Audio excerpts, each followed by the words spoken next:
রান্নাঘরে তোমাদের সবাইকে স্বাগত। যারা আমার চ্যানেলটি সাবস্ক্রাইব করেছে তাদেরকে অসংখ্য ধন্যবাদ। আর যারা এখনো সাবস্ক্রাইব করোনি তারা দয়া করে সাবস্ক্রাইব করে নাও। আর আজকে আমি বলবো না কি রেসিপি করবো, তোমরা নিজে থেকে দেখতে পাবে। তো দেখো আমি করতে চলেছি। আর এটা হচ্ছে আমার দাদার মেয়ে, একে তার জন্য নিয়ে এসেছি। সরস্বতী পুজো অলরেডি পেরিয়ে গেছে, তাই কুল খাওয়ার কোনো বারণ নেই। তার জন্য আমরা চলে এসেছি কুল গাছের নিচে কুল পাড়ার জন্য। কি করতে এসেছি জোরে বল। কুল কি করবো, খাবে। কুল পাড়তে চলে এসেছি বন্ধুরা, তোমরা দেখতে থাকো। কুল গাছটা অনেক বড়, হাতে করে তো পারতে পারবো না, তার জন্য এটা নিয়ে এসেছি। এর সাহায্যে কুল পারবো।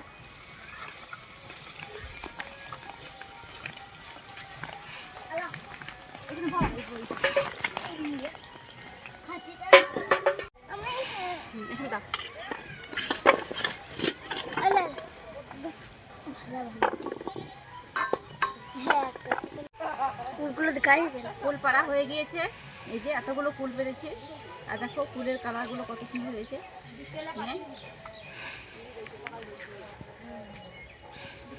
কে কে কুল খেতে ভালোবাসো অবশ্যই জানায়ও।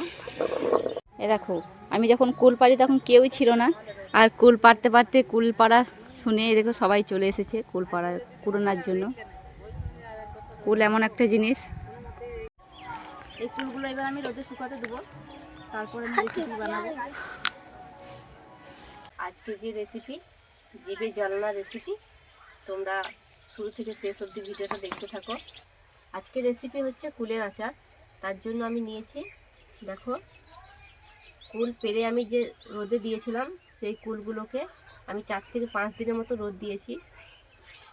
4 থেকে 5 দিন রোদ দেওয়ার জন্য এই কুলগুলো এরকম কালার এসেছে আর এরকম হয়েছে। আচার রেসিপির জন্য মশলা নিয়েছি, এখানে নিয়েছি 2 চামচ মৌরি, 1 চামচ কালো জিরে, 1 চামচ জিরে, আর 1 চামচ জোয়ান, আর 2টো কাঁচা শুকনো লঙ্কা। আর নিয়েছি বিট লবণ। আর আমি গুড় নিয়েছি 2 ধরনের, একটা আখের গুড় নিয়েছি আর একটা ভেলি গুড় নিয়েছি। এই কুলগুলোকে আমি ভালো করে জলে ধুয়ে নেব।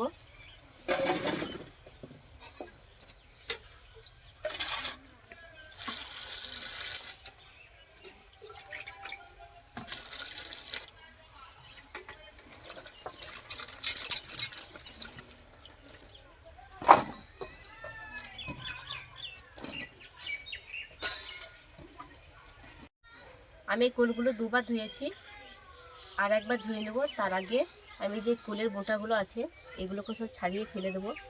এই যে কুলগুলো সব বোঁটা ছাড়ানো হয়ে গিয়েছে, আমি আর একবার ভালো করে ধুয়ে নেব, যাতে কুলে ময়লা যদি লেগে থাকে সেগুলো পরিষ্কার হয়ে যাবে।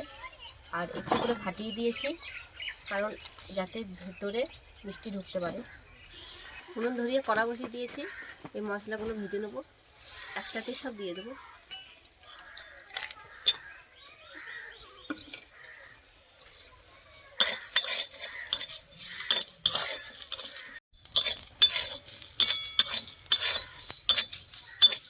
দেখো এই মশলাগুলো ভাজা হয়ে গিয়েছে, খুব সুন্দর একটা গন্ধ বেরিয়েছে। এই মুহূর্তে আমি নামিয়ে নেব।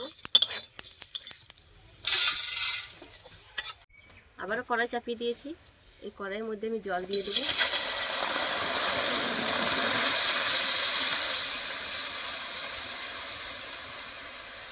জলটা দেওয়ার কারণ হচ্ছে এই যে গুড় আছে, এই গুড়টা আমি একটু গলিয়ে নেব।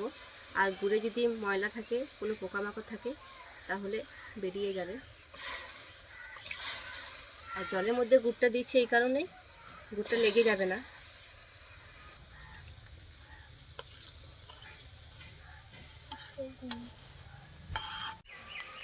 গুড়টা ততক্ষণে উনুনে গরম হতে থাক বা গলতে থাক, ততক্ষণ আমি মশলাটা বেটে নেব।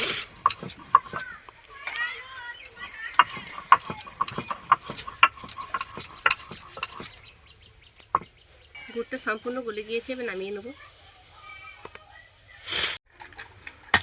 উনুনে আবার কড়াই চাপিয়ে দিয়েছি, তাতে আমি 50 সরষের তেল দিয়েছি। আর ফোড়নের জন্য দেবো 5 ফোড়ন। 5 ফোড়ন ভাজা ভাজা হয়ে গিয়েছে, খুব সুন্দর একটা গন্ধ বেরিয়েছে।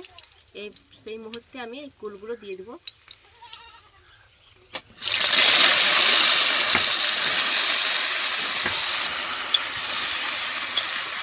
কুলগুলোকে তেলে দেওয়ার কিছুক্ষণ নাড়াচাড়া করার পর দেখো কত সুন্দর একটা কালার আসছে। এই মুহূর্তে আমি যে গুড়টা গলিয়ে রেখেছিলাম এটা একটা ছাকনার সাহায্যে ছেঁকে নেব।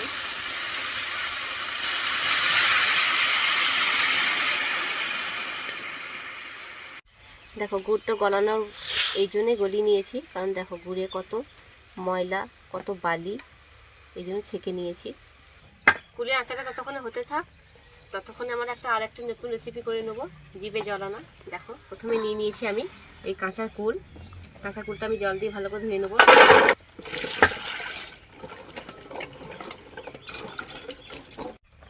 আমাদের এই গাছের কুলগুলো খুব মিষ্টি, টক ভাব কম।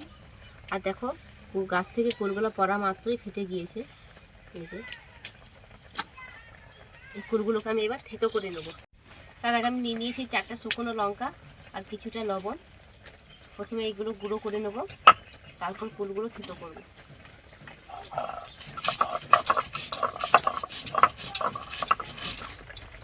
নুন লঙ্কা গুঁড়ো হয়ে গিয়েছে, এবার আমি এই কুলগুলোকে এক একটা করে থেতো করে নেব।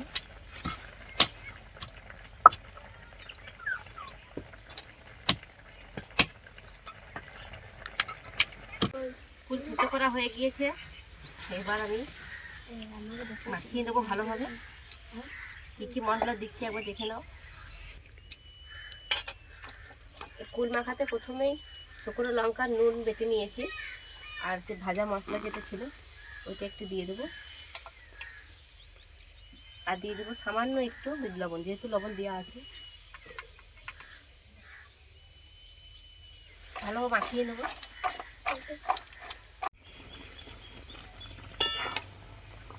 এটা আমি আধ ঘন্টা কুলটা সেদ্ধ করার পরে যে মশলা ভেজে রেখেছিলাম সেই মশলাটা এবার দিয়ে দেবো। আর দিয়ে দেবো বিট লবণ।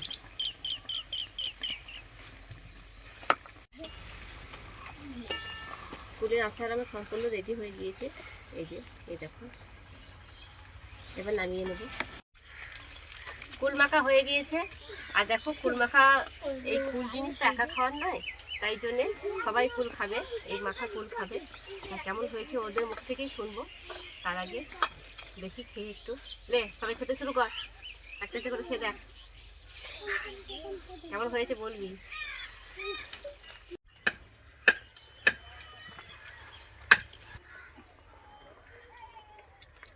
কেমন হয়েছে মাখাটা?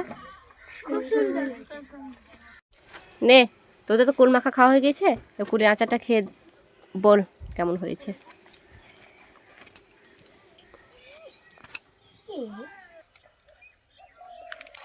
দিদি আচারটা একদম দোকানের মতন হয়েছে, খুব সুন্দর খেতে।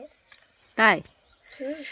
ঠিক আছে, খা, আবার যখন খেতে মন চাইবে আমাকে এসে বলবি। ঠিক আছে, এখন তো থাকবে, খাবি।